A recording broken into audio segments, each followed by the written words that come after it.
되면 이런 것이 이제 저는 중요하다고 보는데, 지금 현재 가정에서 특히 여성의 지위는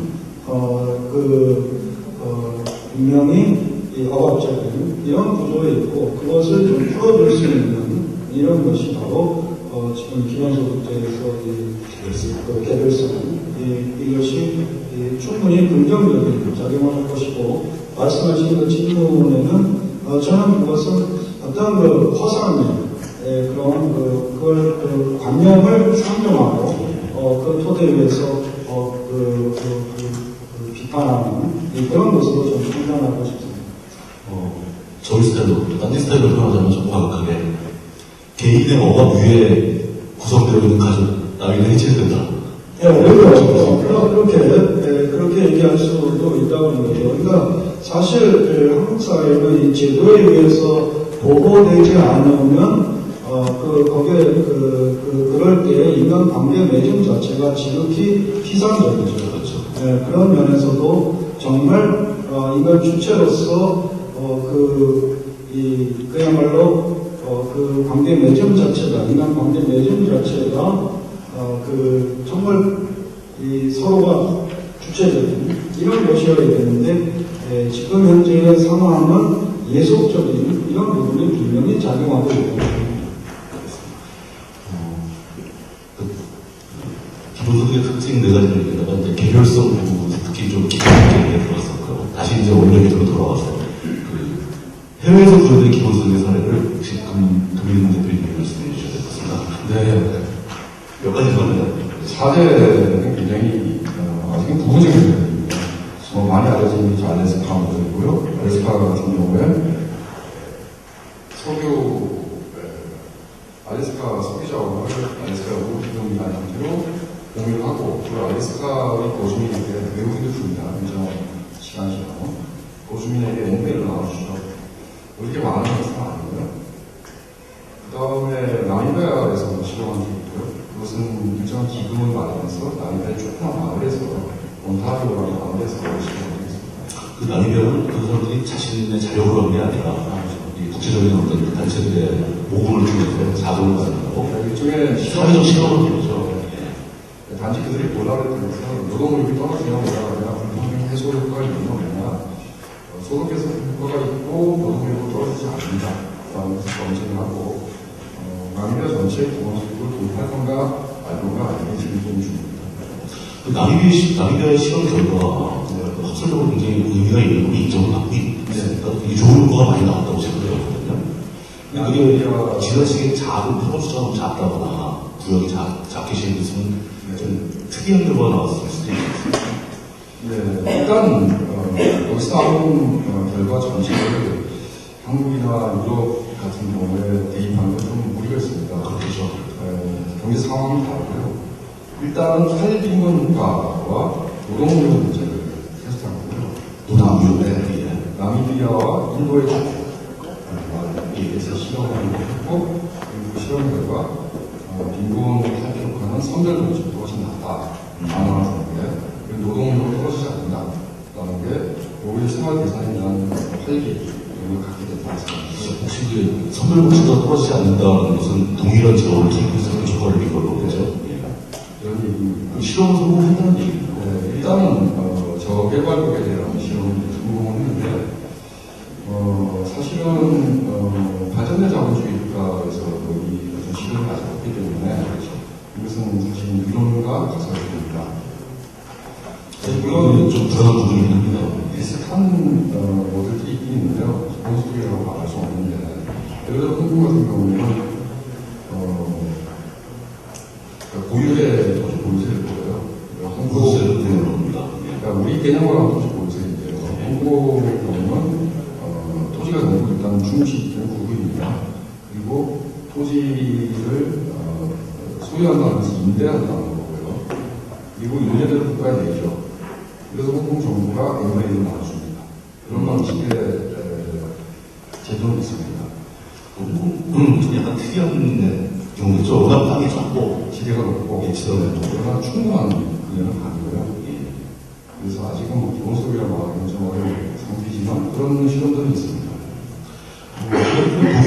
독일도 굉장히 빠른 속도로 기본소득을 도입하기 위해서 지금 활동을 하고 있다고 네, 국민 69%가 최근 여론조사를 지지를 했고요. 아까 홍 선생님이 말씀하신 것처럼 예. 올해 초에 공개가 된 건 바로 독일의 사회복지제도가 갖는 이 낙인상 때문입니다. 네, 사회보장한 제도가 있고요. 또 노동연계가 있습니다. 예를 들어, 내가 어렵다, 그러면, 사회복지과에 가서 사회보조를 받아야 되겠다 신청합니다. 그럼 신청하죠. 자산 신청합니다. 한국처럼 뭐 가구 개념이 있는 거 아니라 부양 문제가 있는 문제 하지 않습니까? 자산 신청하고, 두 번째는 너 일자리 안 구하냐. 이 일자리 알선은 이거 해보고 저거 해보고. 몇 번 이제 거절을 하면 사회보조 받을 수가 없죠. 노동관계, 노동연계 문제가 굉장히 강합니다.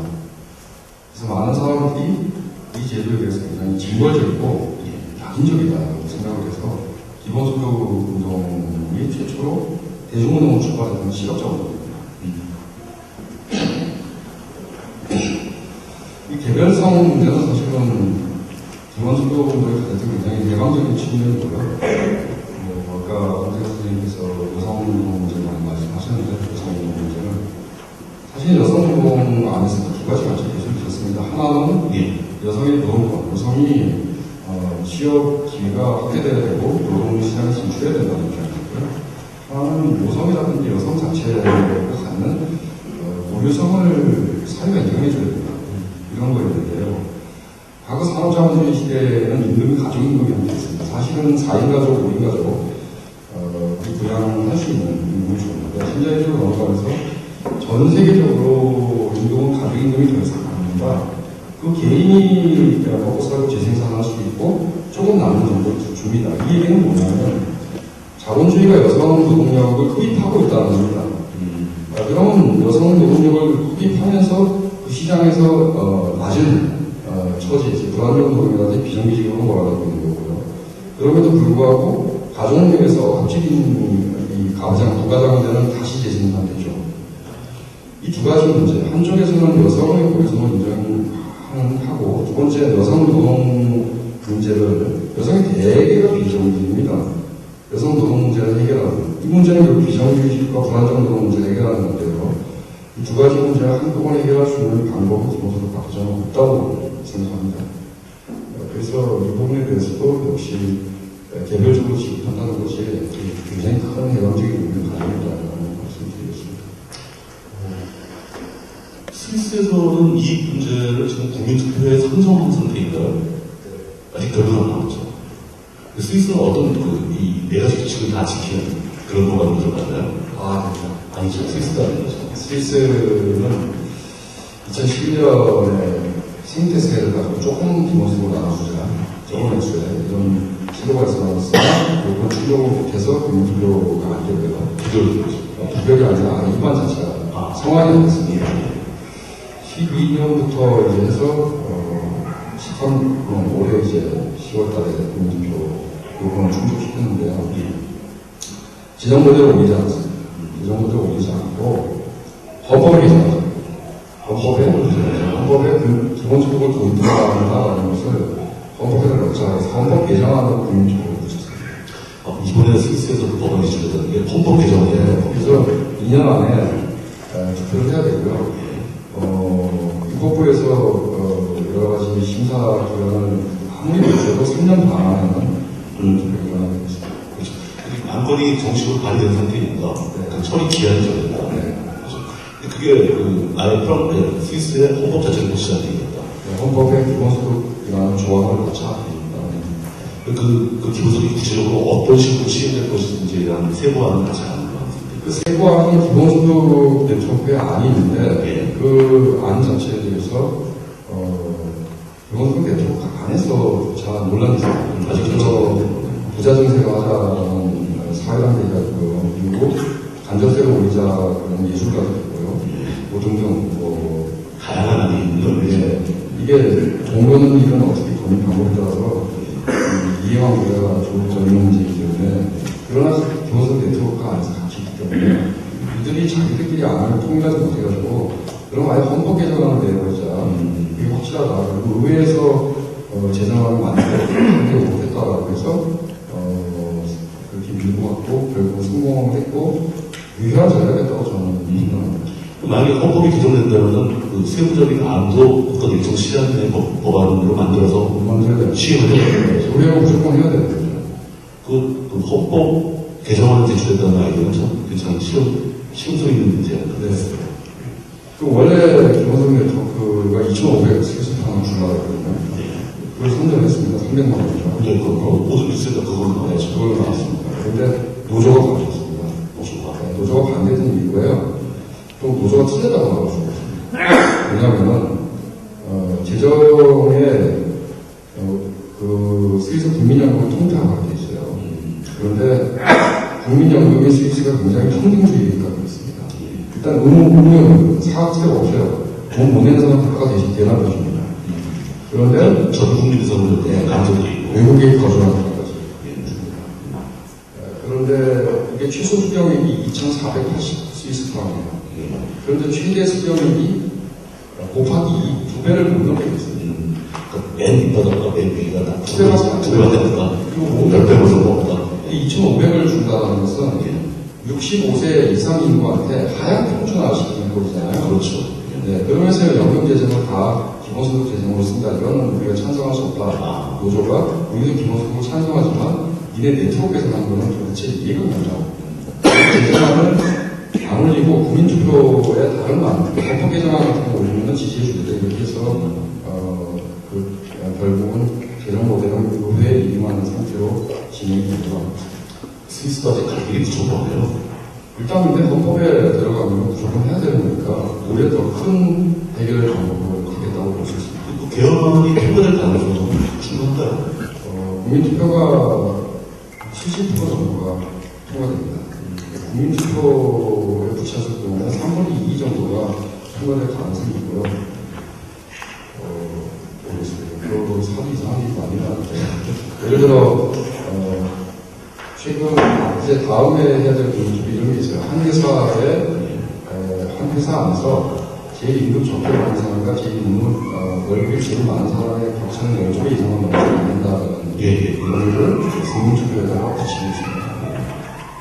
물투표가 받는다. 아직까지는 그 인류 역사, 인류 사회에 기본적이라든가 이렇게 많이 도입되거나 많이 테스트된 그런 제안은 아닌 거죠. 그렇죠. 일단 저개발 모델들은 충분히 실험되어 있는데 선진국 모델은 아직까지 돌아갈 수 있는 데이터가 없습니다. 전부 다 계산인데요. 예산보다 추론 네. 되죠. 근데 그 예산과 추론을 믿고 그걸 하자고 다 보이셔가지고. 한국에 도입되기 전에 유럽 어떤 국가에 도입되지 않았습니다. 그 부분도 저는 생각 많이 하는데, 가끔 이제 저도 교수님 일을 하다 보면 물어봅니다. 무슨 사업을 해도 그렇고 사회에서 항상 레퍼런스가 있냐? 해본 적이 있냐? 어디선가 하고 있냐? 근데 기본소득은 아직 제대로 하고 있는지 하나도 없는 거잖아요. 근데 남들이 하기를 기다렸다가 그 사람이 잘 되면 보고 따라가자 라고 하기에는 우리나라 현실이 못한다는 거죠. 과감하게 한번 저 우리나라 세계 최초로 해볼 가치도 있을 것 같은데 혹시 이런 위험성에 대해서 그 선생님 한 말씀 해주시면 저는 그런 위험성은 어차피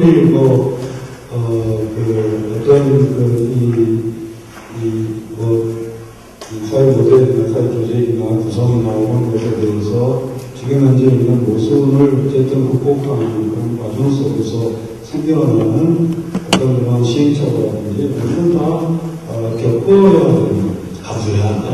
감소하는 그런 것으로 봐야 된다고 보고 미래부터 이런 이것이 어떤 부정적인 그런 여파에 대한 것을 그런 것을 따지기에는 지금 현재 상황 자체가 그렇게 녹록지 않다는 이런 생각이 우선 들고요. 그리고 실제로 좀 아까도 잠깐 말씀드렸습니다만 이제 발상을 좀 이렇게 전환시켜야 되는 시기가 되고 그리고 정말 준비해야 된다. 사실 우리의 지금 사람들의 의식 지역이나 이런 걸 봤을 때 선도적으로 이걸 할 수 있다 이렇게 보기에는 참 어렵겠지만 그래도 유럽 사회나 이런 것이 이런 데서 진전되는 이런 그 흐름 속에서 우리가 같이 좀 뒤처지더라도 같이 나갈 수 있는 준비는 충분히 해야 되지 않을까 이런 것이고요. 그다음에 앞서도 잠깐 말씀드린 부분입니다만은 제가 발상의 전환이라고 얘기했을 때 이제 핵심적인 그런 것들이 자동화라든지 또 정보화라든지 인공지능이라든지 이런 것을 자본이 점유하고 있는 문제에 대해서 우리가 좀 돌이켜 볼 필요가 있다는 거죠. 지금 이제 사람의 노동이 기계에 대하여 계속적으로 이렇게 되고 있는 이런 현실을 좀 같이 연결해 있고 이 체제 자체에서 갖는 그리고 이미 부정성도 있지만 사실 지금까지 좌파들은 끊임없이 이제 자본주의 체제의 부정성에 대해서 제기하고 했는데 앞으로는 실상 생태에 의해서도 불능성을 얘기하고 있습니다만은 이 체제 자체가 신자의 힘이 들어오면서 생태 문제 이전에 이 불능성이 같이 맞물려 있는 이런 점을 볼 때에 새로운 그런 이 사회 모델에 대한 그런 그 전망과 의문을 우리가 정말 정말 이 부분 라디칼하게 그렇게 가질 필요가 있다 이런 생각을 하게 됩니다. 그렇죠. 겁먹고 아무것도 안 하면 실제로 어떤 다른 거죠. 지금 우리가 처한 상황이 좋지 않으니까. 그렇더라도 저는 그런 생각을 해요. 지금 한국 사회를 지배하고 있는 것이 자유민주주의라고 하는데 또는 뭐 자본주의라고 하는데 저는 그런 것보다 불안이라고 봅니다. 예, 불안하고. 한국 사회를 지배하는 것이 실제 불안이죠. 우리를 지배하고 있는 밑도 끝도 없이 끝없이 불안하거든요. 이 불안으로부터 이 불안이 인간의 영혼을 잠식한다고 하는데 사실 인간성이 많이 훼손되어 있는 상황인 것도 분명한 사실이죠. 인간성이 확장되는 것이 아니라 끊임없이 경제 동물로 축소 지연적인 이런 것도 바로 기본소득 지원 이런 것을 통하여 그것이 극복될 수 있는 그러니까 인간성의 굴레 자체가 바뀔 수 있는 그런 전망을 가져야 된다는 것이죠. 그것이 제 살아있는 세대에 이루어질지는 잘 모르겠습니다만은 아까 강영 교수님이 살아있는 동안 된다고 했는데 그런데 사실 우리 후대에서는 지금 젊은 분들 시기에는 그런 전망이 좀 있어야 그래야 인간이 인간으로서 그 인간다움을 찾을 수 있는 그런 환경을 만들 수 있지 않을까 그렇게 생각하고 그런 점에서 좀 적극적이고 긍정적이고 그리고 지금 말씀하신 것처럼 어떤 부정적인 어떤 시행착오라든지 이런 것에 대한 그런 것은 아마 틀림없이 이 기득권 세력들이 끊임없이 이제 그런 부분을 얘기할 텐데, 강조 끊임없이 할 겁니다. 그렇지만, 그때 우리는 지금 이것보다는 더 나쁜 세상이 어디 있겠냐라고 받아칠 수 있는, 그래야 되지 않겠나. 이보다 더 나쁠 수 없다. 이보다 더 나빠질 수는 없다. 더 나빠질 수도 있죠. 알겠습니다. 아까 잠깐 살짝 충분성에 대해서 나왔던 건데요. 위원장님께서 노동계에 어떤 변화가 올 수 있나. 그러니까 기본소득이 예를 들어서 어느 정도의 X가 기본소득 제도를 통해서 사람들에게 주어진다면 그 X의 그 돈이 어떤 효과를 발휘할 건지 지금 불안하고 공포스럽게 됐으니까 좀 희망적인 얘기를 한번 해보죠. 어느 정도 선에 돈 들어가면 어떤 변화가 오게 되는 겁니까? 개인이 못 살고 이런 문제라고 좀 다른 변화가 있을 것 같아요. 일단 기본적으로 말씀드릴게요. 되게 일하는 여기 사람들 입장에 있으면 좋겠다. 임금이 어느 정도 감옥 살 정도, 애기를 정도 되면 좋겠다. 이렇게 소박한 꿈들을 가지고 계시죠. 그리고 그게 이루어지지 않으면 사실은 국가가 복지를 통해서 되게 주는 게 50년대 이후부터 스탠다드입니다. 이걸 하려면 한국의 2,200만 정도한테 어마어마한 사실상 사회민주주의 한국에서 하겠다고 영세 자영업자 그만큼 합쳐가고 2,200만 원대 어마어마한 사실상 기본소득 재정이 들어갑니다. 그리고 그게 그거든요. 그런데 더 나쁜 점은 심사하죠. 그리고 이들이 제대로 직감이 없으니까 이돈 받는 거 아니야? 라는 식으로 이동식 취급하는 겁니다. 사실은 기본소득은 너나 나나 똑같이 시민이라 받는 거지만 사회구조나 이런 건 동등한 시민에게 받는 게 아닙니다. 직장인이 괜찮으니까 받는 거고 건강이 나쁘니까 받는 거고 그 사람이 뭔가 열등 시민이기 때문에 받는 거거든요. 그러니까 이런 방식으로 인구의 절반을 갖다가 이런 방식으로 구제해 주면서 막대하는 식으로 쓸 수는 없죠. 사회민주주의, 그러니까 고전적 사회민주주의에 불과한 성격이 있다고 보고요. 두 번째, 사실상 알바가 엄청나고 불안정으로 비정규직이 거의 인구 60%, 그것도 못해갖고 부부가 같이 가는 사람에서 잘하고 그래서 150만 원, 160만 원 집에 가져가는 분들이 비일비재한 세상입니다. 이게 사실 간단합니다. 그런 일 안 하는 게 있거든요. 그런 일 안 하고 안 하면 그냥 굶주렸습니다. 네, 맞습니다. 그런 일 안 하고 정규직 노동을 나누는 겁니다. 나누면 되는데 그러면 정규직 노동을 나누려고 그러면 정규직 일하시는 분들이 적게 되죠. 노동시간을 줄여야죠. 노동시간을 줄여간다. 네, 줄여야 되는데 노동시간 줄이면 임금이 줄지 않습니까? 그죠? 현재 상식도 되게 그렇겠죠. 임금이 주는데 정규직 노동자가 부담되지 않을 거고 거꾸로 임금을 줄이지 말고 노동시간을 줄이자라고 요구하죠. 그리고 저는 기업의 입장에서는 난리가 나거든요. 기업이 받아들이지 않겠죠. 그 하나만 나는 거 아닙니까? 바로 여기서 이게 불가능한 겁니다. 민주노총이 계속 임금 상품 없는 노동시간 단축을 주장해왔지만 관철시킨 것은 짓지 못했던 걸 민주노총 조심해야 했었지만 사실 서구에서도 이거 관철시킨 적이 없거든요. 어마어마하게 힘센 노조가 한 번도 이긴 적이 없어요. 거의 이게 뭐냐? 혁명이라고 보면 어제 그걸 알아주는 기억이 없나? 사실은 다른 방식의 얘기가 필요하다는 겁니다. 아까 홍사 선생님 잠깐 언급하셨지만 일자리 창출이라는 게 되고 공장 도심이 되겠죠. 그런데 세계시장도 얼어붙었고 공항이고 그러니까 그뿐이 아니라 생태적으로 감당할 수가 없어요. 더 이상 뭔가 일자리를 늘린다는 것은 불가능한 이명박 정부가 맨날 또 4대간에 삽질에 대지만 일자리 늘지 않았고요. 사실 일자리 늘어나는 게 불가능합니다. 박근혜 정부가 만드는 일자리라는 것은 사실은 시간제이고요. 나쁜 일자리고요. 그렇다면 정규직 일하시는 분들이 노동시간 왕창 단축하고 심지어 그런 수준의 35시간 안 되면 40시간 확실하게 하고 40시간 이상은 못한다. 그분들이 그러나 생활 수준의 하락이 일어나지 않도록 사회적인 디자인을 해결해줘야 돼요. 기본소득을 그만큼 주자에게 제출해놨습니다.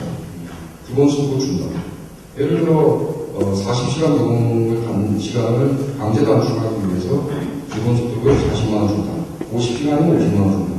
그 일정한 기본소득을 주고 그래서 그만큼 일자리가 생긴 것을 비정규직과 불안정 노동이 정규직으로 상향이동하는 그런 방식으로 사회 전체를 바꿀 수 있는 게 아니라 정말 한꺼번에 해결하자 그러면 35시간이 줄이면 됩니다. 35시간까지 줄이면 600만 개 생깁니다. 600만 개 생기면 비정규직, 정규직 다 거의 해결됩니다. 이건 다들 산수화 정도가 되는데요. 네. 그러니까 각 개인의 노동시간을 단축하면 일자리가 늘어난다는 것을 다들 이해하기가 좀 쉬우실 것 같습니다. 그러니까 어차피 일거리는 고정되어 있는데 그러니까 한 사람이 이만큼을 일하다가 죽여버리면 결국 사람이 더 필요하다는 거죠. 네. 그 말씀을 드리는 거겠습니다. 그게 노동시간을 줄임으로써 인정할 수가 있는데 거기서 수입이 감소되면 또 문제가 되니까 그 부족해지는 부분의 수입을 기본소득으로 채워주자. 네. 노동자들의 손해는 없는 거죠. 그런데 이제 자원은 부담을 해야죠. 그런데 개별 자본이 부담하는 게 아니라 총 자본이 부담하는 거 못하고 봅니다. 왜냐하면 임금은 그대로적으로 노동시간을 줄이자 하면 중소야가 보면 그냥 무너지는 얘기인데요. 이건. 그걸 감당할 수가 없죠. 그 자원이 부담을 해주기도 개별적으로 회사들이 그거 많이 구체적인 관점에 결국 국가가 자본을 통해서 뭔가 자원을 마련해줘야 된다는 얘기죠. 자원 과세를 통해서 내는 거죠. 그게 결국은 한국의 재벌이 부담하는 거죠. 쉽게 얘기하면. 그렇죠. 그런데 재벌이 나오고 있고. 네, 그런데 지금 재벌이 법인세입니다. 법인세 기반을 할 경우에 법인세가 두 가지 종류예요. 두 개인데 어떤 근사한 요식업소를 가지고 있는 사람도 연간 매출액이 22억 개 경우가 있습니다. 시내에 있는 큰 가게지. 네, 시내에 있는 큰 가게집 사장님하고 삼성전자하고 세율이 같습니다. 네, 뭐 22억. 참 대단한 나라죠. 최고세를 올려야 되고요. 그 좋아하는 미국 스탠다드식으로 22%가 아니라 33%, 44% 이렇게 두 가지 올려서 삼성전자는 40% 이상 얘기해야죠. 그렇게 하면은 삼성전자 재벌이 부담하고 노동시간 단축할 수 있고요. 일자리 생기고 중소기업들이 이렇게 반대하면서 난리를 치는 일은 없으라고 생각합니다. 그래서 그럼 단순히 그 기본소득이 그 노동시간을 줄여서 일자리를 늘리는 효과만 발휘하는 건 아니지 않습니까? 그건 아니죠. 노동과 관련된 다른 효과가 있는지 굉장히 큰 효과가 많습니다. 그걸 몇 가지 좀 설명해 주셨으면 좋겠습니다. 일단은 사회 구성원 전체가 노동시간이 줄지 않습니까? 그리고 자유활동 시간이 늘어나죠. 각 개인별로 네. 이런 시간이 줄어들자. 그만큼 어떻게 보면은 인문노동이라는 것도 그만큼 시간적으로 배반이 되는 거고요. 그리고 그 남은 시간은 뭐겠습니까? 다른 사람을 본다든지, 공동체에 참여한다든지, 문화적인 향유를 한다든지, 또 문화적인 생산을 한다든지, 향유와 생산이 함께 순환되는 어떤 문화적인 구조가 발생한다든지, 여러 가지 일들이 발생할 수 있다고 봅니다. 창조적인 사회가 되는 것입니다. 사실 아까 강재 선생님 말씀하신 안드레 보르가 하는 문제는 노동사회에서 이 문화사회, 또는 활동사회로 말해서 안 쓰는데 노동사회로부터 문화사회로 넘어간다. 안드레 보르 역시 기본소득의 도입, 그리고 노동시간의 단축을 연동시켰어요. 그렇게 하면은 그 사람 25시간, 20시간 되는 거예요. 그 당시 30년 전 유럽의 생산력으로 그게 가능하다는 거죠. 그리고 전부 다 일자리를 원하는 사람은 일자리를 갖고, 그리고 전부 다 충분한 향유와 여가를 가질 수 있고, 문화사회를 이용할 수 있다. 이런 주장을 했는데, 그런 변화가 일어나고 있습니다. 또, 박근혜 정부 들어서 창조경제, 창조경제 그러는데, 진짜 창조경제가 생길 거라고 봐요.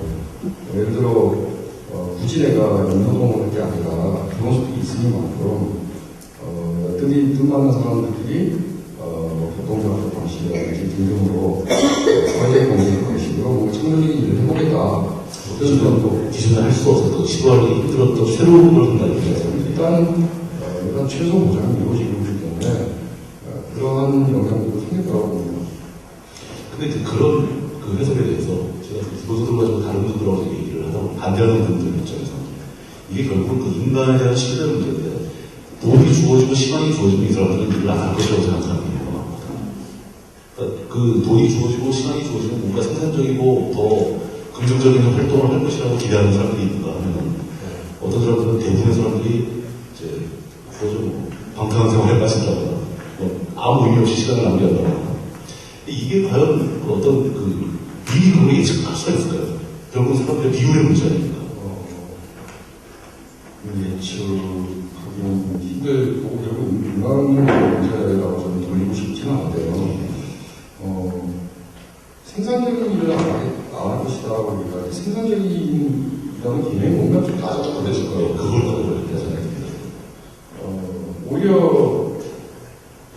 사실은 남들이 보기에 생산적이지 않은 일들이 실제 많은 수익을 올리고 있고요. 그런데 거꾸로 그 사람의 노동이 수탈당하고 있는 경우도 많이 봅니다. 예를 들어 정보작업의 경우에 댓글을 올린다든지 물론 국정원 댓글은 돈 갖고 있는 거니까 그럴 때문에 시더라도 그 댓글을 올린다든지 일자리 증가하고 추천을 누른다든지 등등 검색을 한다든지 이런 사람들은 전부 다 정보작업을 위해서 자신의 노동을 수탈당하고 있는 겁니다.